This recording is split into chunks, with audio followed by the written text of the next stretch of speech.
All right, you got with me here this morning two guys, and I'll let them introduce themselves, starting with you. Yeah, I'm Tobin Alford, and I'm with People and Songs.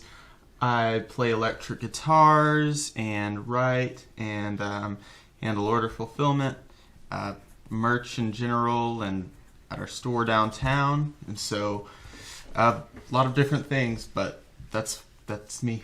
A favorite one of those, especially when you talk about writing and playing guitar? Probably writing. Oh, yeah. Yeah. Brilliant writer.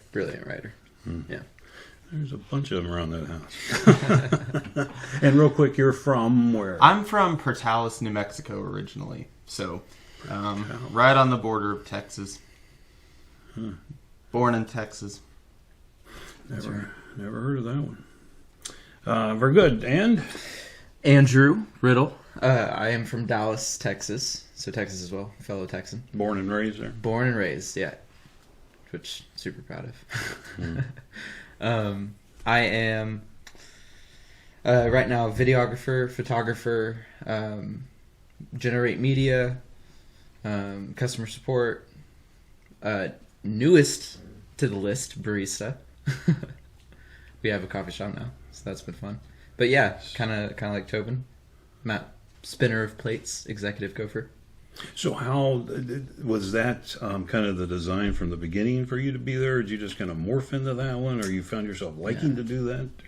Well, what I've found, and this kind of seems to be common with anyone who's been in ministry or grew up in ministry, is you just do what's in front of you. Mm-hmm. And I've noticed a lot of churches.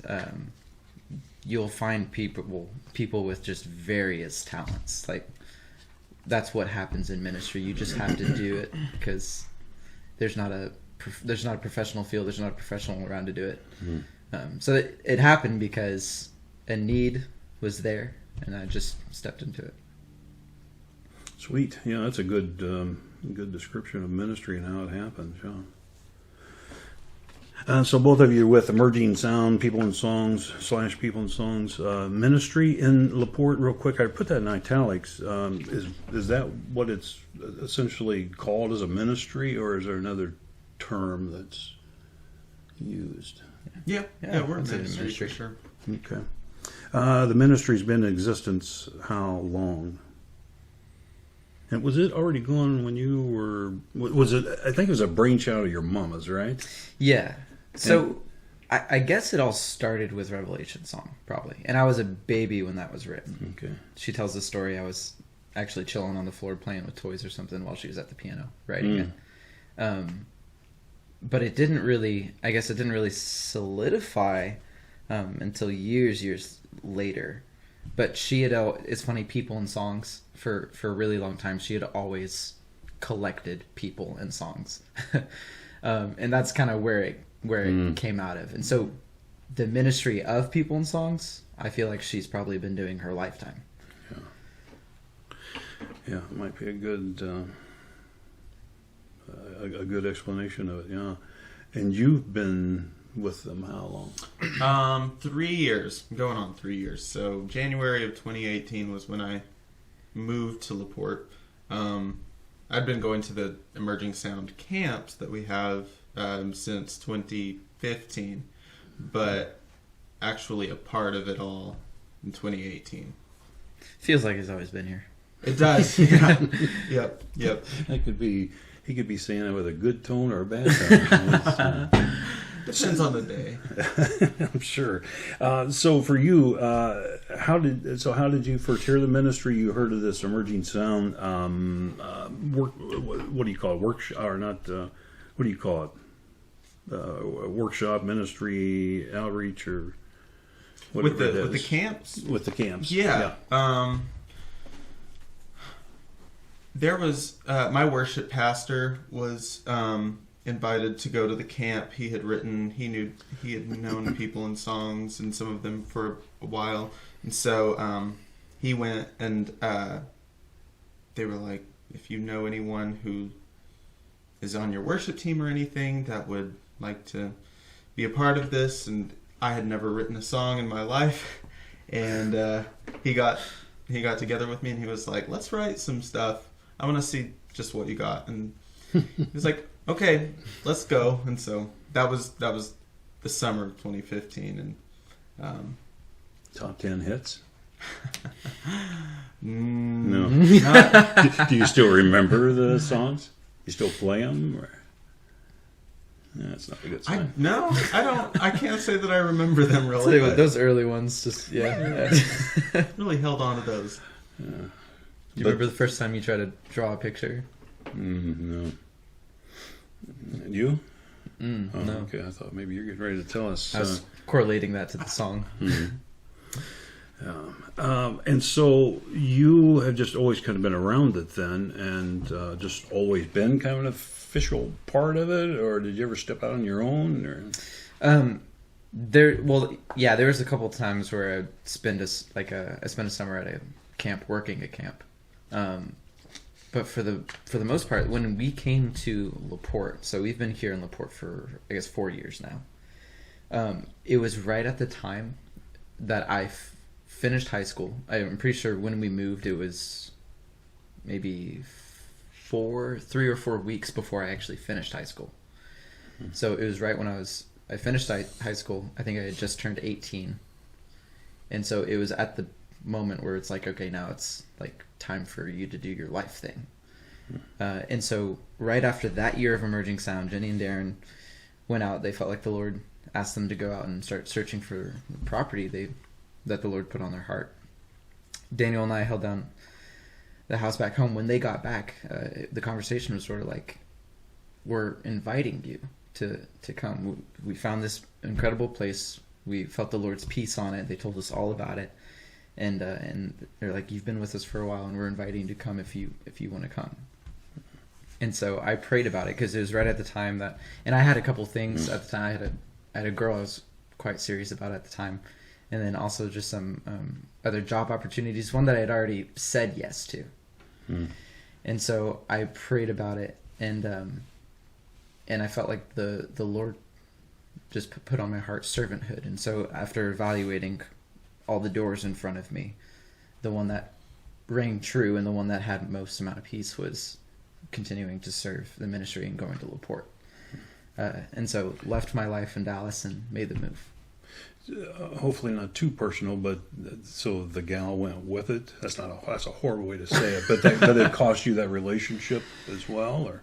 Yes, it did. And I think through that, it wasn't a bad relationship by any means at all. But I remember the first thing I did was like, okay, I started to look up the distance between where she lived and LaPorte, Indiana, because where I lived in Dallas, it was 3 hours. And so I had this plan of making the weekend trips and everything like that. And so the first thing I did was look up the distance, and I sort of felt like the Holy Spirit was like, why are you doing that? And so that was the first indicator of like, okay, so maybe this isn't your plan. Like what I have planned is not what you have planned. And so that was sort of the first indication of like, okay, Lord, I'm following you. Since we're going to be talking about music ministry, this may be a little strange, but the song for King and Country, I think it's called "Love's to Blame." Are you familiar with that? I'm sure I've heard it. I thought, never mind. We'll go on from that one because it kind of rings a little bit of what you're talking about with this story itself here. Okay, give a brief history of how you got to this point here. You kind of already have done that. Anything you'd want to add to it? What's got you to even sitting around this table here? A brief history of how you got here. Don't have to say anything if you don't want to. I think I've given the whole story of how I ended up here. Yeah. We know everything about Tobin there is to know. A book will be coming out later. So has the vision, you've been with it much longer than you, Tobin, but the vision of the ministry, has it morphed, is the word that I used, from the beginning? You've probably just heard this story from your mama. But I'd like to know, too, whether the 3 years or 5 years that you've known something about them, have you seen the ministry morph? So either one of you. I'd like to hear what you have. Yeah. Well, it I don't know that it's morphed so much as it is like when you see someone working on a painting, you watch like Bob Ross or something on YouTube and stuff, and he paints a mountain and you're like, oh, he's done. It looks so beautiful and stuff. And it is beautiful, but he still has to add a tree and then a friend for the tree, another friend temporarily for the runs tree. it. Yeah. It would seem that way sometimes, but like as it pertains to this, I mean, it's, I mean, the kingdom of God is expansive, and it is never increasing kingdom, and being from the small town that I'm from and such, it's easy to think very small and to not even have an avenue to think vastly. And People and Songs is a big picture organization, and so I didn't have the vision, I suppose is the word for it, but I didn't see everything that was in the works there. And I don't think any of us really have. We just see the Lord showing us continually, like, I was doing this for you. I've been setting this up. You have no idea. And that's pretty much like him to do all that. But it's funny, like from 2015 to now, just the difference. Even in like the camps, I remember getting back, and as an electric guitar player, I was like, I missed hearing an electric guitar because the worship was people singing, and that's a beautiful thing. Wasn't used to that with, you know, you watch YouTube videos of full bands and stuff, but then you got in there and it was maybe two guys on an electric or an acoustic guitar, and everyone's just singing and actually raising their voices, and it was a totally different thing. It felt very cozy, almost. It could be the word. Felt like family. You sit around in the living room and sing songs and whatnot, and that's what it felt like. And so it was easy to disassociate, like how impactful that style can be. But in the long run, it's been amazing. Real quick, and both of you can feedback or give feedback on this. It seems like, and this is obviously from somebody who doesn't know the ins and outs, but it seems like just in you said 4 years you've been here, that just in the 4 years, it seems like the expanse has increased. Maybe not. And then, if I can, real quick, as you're talking, I was thinking about, you know, if there's different things that People and Songs have blessed me in my own life with, and one is, again, maybe not thinking too small. At the same time, I want to challenge that to myself in just a second. But we can't think too small at times. Is there such a thing as thinking too big? And think about that a little bit before you answer it. But because I find myself thinking, you know, Tim Williams, country pastor of, you know, 25, 30 people.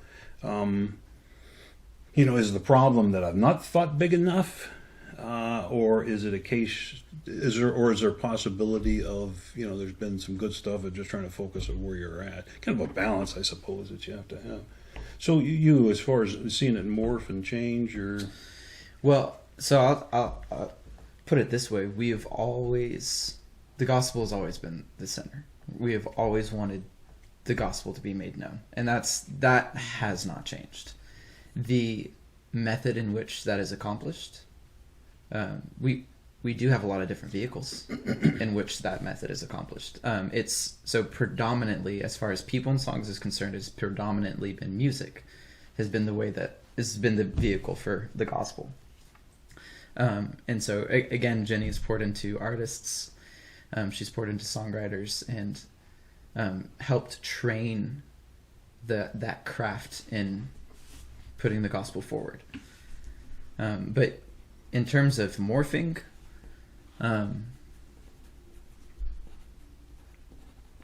we have a lot of different vehicles. Yeah. Have more been added on as you've gone? Yes. So the most recent one is the Whole World of Good store that is here in LaPorte, and it's now gotten bigger. It's also a coffee shop, which is a Whole World of Good coffee, and it's really cool to just see like where you go through. Like I was in Thailand last year in a small little mountain village, and there's this coffee shop up there, which is incredible, and there's a beautiful story around that whole thing, but.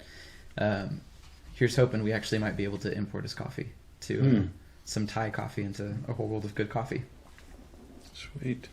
Yeah, to say there's a coffee shop up, and what you're describing and what my brain is picturing, it's a little strange, but maybe I make it too primitive over in those areas. So you write as well. Yes, sir. And is that a priority, or do you find yourself doing that much, or you like to do it more, or you're just kind of okay with where you get some input every once in a while because you feel like the Lord's leading you? I love writing, I do it often, but it's sometimes I'll wake up at 3 a.m. and then write half a song and then go back to bed. It's kind of one of those things. I don't co-write as much as I used to and as much as I'd like. And part of that's just probably because we've got so much going on at the moment, opening the store and everything. But I do love writing. I wanted to jump back on the previous question of what Andrew was talking about real quickly, because we have a mantra that we live by more often than not.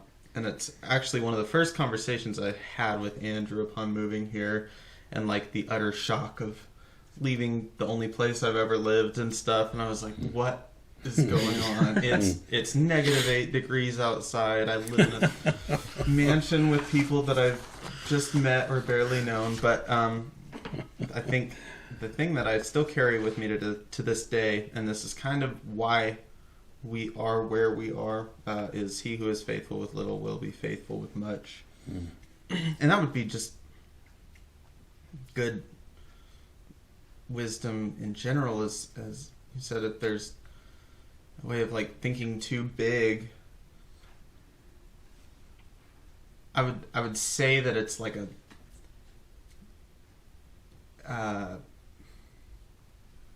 it's thinking about maximizing on whatever you have in front of you, and it's just being faithful, it's being stewards, it's being a servant.